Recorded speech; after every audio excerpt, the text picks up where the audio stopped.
All right, let's jump right in.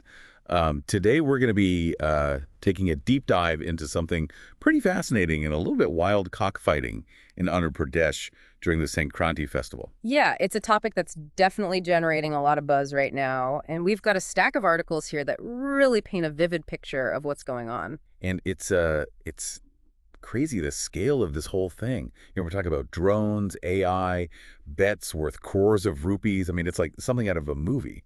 It's a fascinating clash between tradition and technology, that's for sure.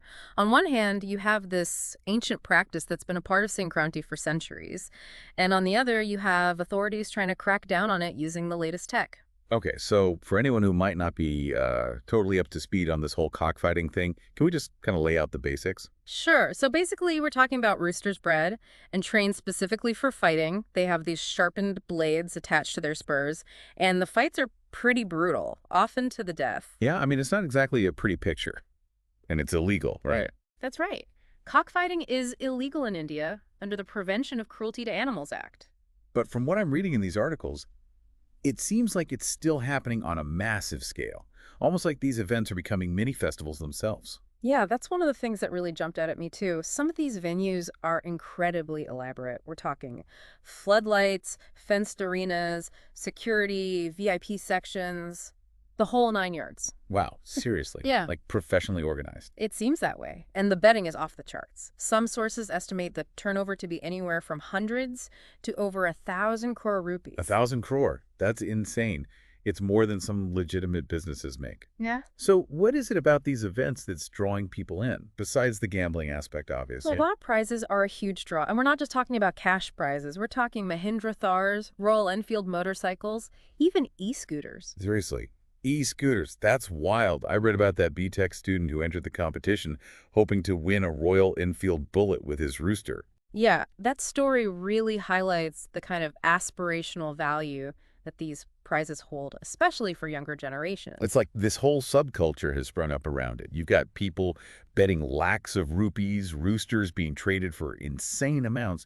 It's mind-blowing. And then you have this juxtaposition of authorities trying to use drones and AI to crack down on these events. Yeah, and it makes you wonder how effective they can really be when you have these events happening out in the open with huge crowds. That's the paradox, isn't it? You've got these high-tech efforts to enforce the law, but then you also have reports of these events happening with prominent politicians in attendance. So are the authorities just overwhelmed, or is there something else going on here, like a lack of will to really enforce the ban? Well, some of these articles suggest that media coverage and public perception of cockfighting seem to shift depending on which political party is in power. So it's like there's a political angle to all of this. Is that what you're saying? It's definitely something to consider.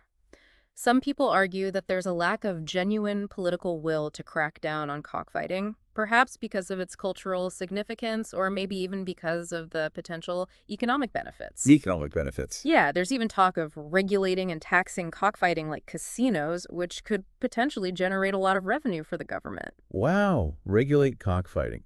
That seems pretty controversial, to say the least, considering, all the ethical concerns around it. Yeah, that's a whole other layer to this whole thing. It's crazy, right? It is. Like, how do you even begin to reconcile those two things? On one hand, you have the cruelty, and on the other, you have this potential economic benefit. It's a real head scratcher. Yeah, and it's a dilemma that's not unique to India. You see these kinds of tensions between tradition, economics, and ethics playing out all over the world. So it's like this one issue is kind of reflecting these bigger questions that societies are grappling with everywhere. I think that's a really good way to put it. And that's what makes this whole deep dive so fascinating. It's not just about cockfighting, it's about something much bigger than that. Yeah, it's about understanding these complex forces that shape our world Hmm. and how we try to navigate them. Yeah. It's about finding a way to balance competing interests and values. And that's not always easy, especially when you're dealing with something as deeply ingrained as a cultural tradition. So where do we go from here? Well, that's the million-dollar question, isn't it? And I don't think there are any easy answers. But I think the first step is just to acknowledge the complexity of the issue and to try to understand all the different perspectives involved. Yeah, I think that's a good place to start. Yeah. And it really makes you think, like, is it that black and white? I mean, Uh-huh. are we talking about just kind of turning a blind eye to animal cruelty for tradition and, potential economic gains? It's tough, right? It's not that easy. These articles point to like a much more complex picture. Like it's not just about, money or cruelty. It's tied up with cultural identity, religious beliefs, even like the rural economy in some I places. can see how it gets murky fast. Yeah. You've got some people saying it's harmless, it's tradition, it's fun, it brings people together. And then you've got the others who are like horrified by the violence and the exploitation of these birds. Yeah, and what's interesting is, it's not like a clean urban versus rural divide either. You'll find animal rights activists in the cities fighting against it, and then you've got city folks traveling to these rural events for the excitement or the chance to win big. So it feels like the authorities are caught in this no-win situation. They're obligated to enforce the law and prevent animal cruelty, but cracking down on something so deeply rooted, well, that could cause some serious backlash. Absolutely. And that's the real challenge here, right? How do you balance protecting animals with respecting a culture? Right. Some of the articles we have, you know, they talk about possible solutions. Like, what about promoting other forms of entertainment during Sankranti? Or maybe raising awareness about, the ethical side of things. That's interesting. But what about the people who make a living off this? I'm talking about the breeders, the trainers, the people selling food and drinks at these events. Yeah. What happens to them if it's all shut down? Right. That's a valid concern. It's not just about shutting down an industry without thinking about the people who depend on it. That's where this idea of regulation comes in. Hmm. But how do you regulate something like cockfighting? Well, some articles mention existing models like horse racing, where there are rules to make sure the animals are treated well. Yeah. So they're saying maybe a similar approach could work for cockfighting. Strict rules on the knives, vet checks for the birds, penalties for breaking the rules. Okay, I see how regulation could maybe address some of the cruelty concerns. Mm. But wouldn't that kind of be like saying it's okay to do this? A lot of people would be really against that. That's the big question, isn't it? Is it condoning animal cruelty, or is it a way to make things less harmful while still respecting the cultural aspect? And isn't this whole regulation thing kind of tied to that political side we talked about earlier? If certain politicians see this as a way to get votes, are they really going to push for rules that might make them unpopular? That's a good point, and it kind of highlights the whole mess, right? It's culture, it's politics, it's economics, it's ethics. You can't really separate them. One thing that really struck me from reading these articles was just how massive and organized these events are. It's not like some underground thing. It's a whole industry with a lot of money and power behind it. Oh, absolutely. And that scale makes it that much harder to deal with. It's one thing to break up a few small gatherings, but when it's so entrenched, so accepted, that's a different story. Then there's that detail about the meat from the roosters that lose the fights. Apparently it's like a delicacy sold for high prices, given to important people. It is a strange detail. Yeah. I mean, it shows you how deep this all goes. It's not just about the fights themselves. It's this whole system, from raising the birds to even eating them. It's almost like a separate world, operating right alongside everything else, with its own economy, its own rules, its own passionate people. Yeah, that's a great way to put it. And it's important to try and understand this world on its own terms, to see all the sides of it. Remember that article about the old farmer who talked about the old days of cockfighting? Yeah, he was talking about how it used to be more about tradition and sportsmanship and less about money and, all the violence. Exactly. He represents that voice within the community that misses the simpler times, when it was more about people coming together than anything else. So even within this one community, there are different opinions, different ways of looking at it. But the big question is, how do you bridge that gap between the people who want to hold on to tradition and the people who see it as just cruel? That's the real challenge, and there probably isn't one perfect solution. It might be a combination of things, right? Maybe education, maybe stricter enforcement of the laws, maybe even finding new ways to celebrate Sankranti that don't involve animals. We've talked about tradition, law, animal welfare, money, politics. Where do we go from here? What are the options? One option is just to stick with what's happening now, some enforcement, some public awareness campaigns, but it doesn't seem to be totally working given how much cockfighting is still going on. Right. Then there's regulation, but we've talked about the problems with that. And then there's the political side.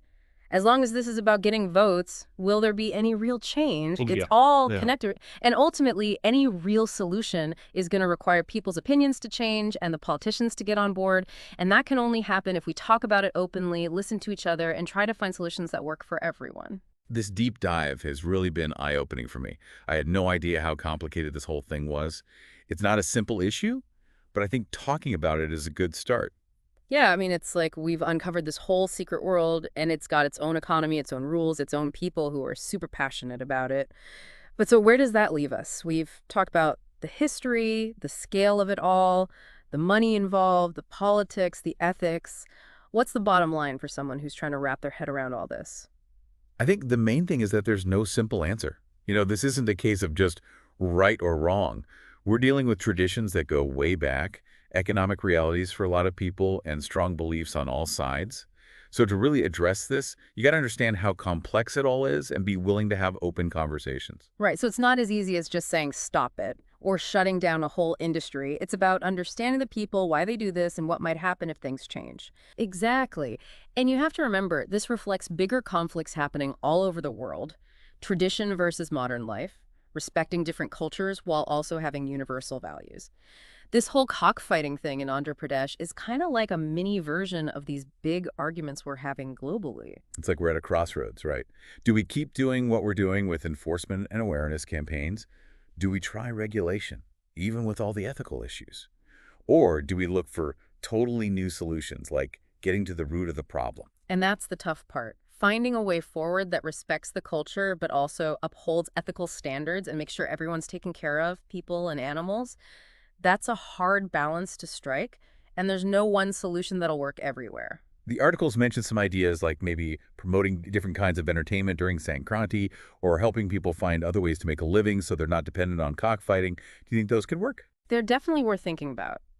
Promoting different entertainment might help shift the focus away from cockfighting while still keeping the spirit of Sankranti alive.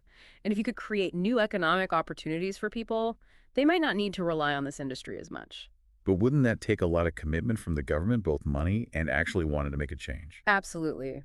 Any big change is going to take consistent effort from everyone involved: government, animal welfare groups, community leaders, and even the people in the cockfighting industry itself. It's a long road, and it's not going to be simple. Well, this deep dive has definitely opened my eyes. I had no clue how big and complicated this whole thing was.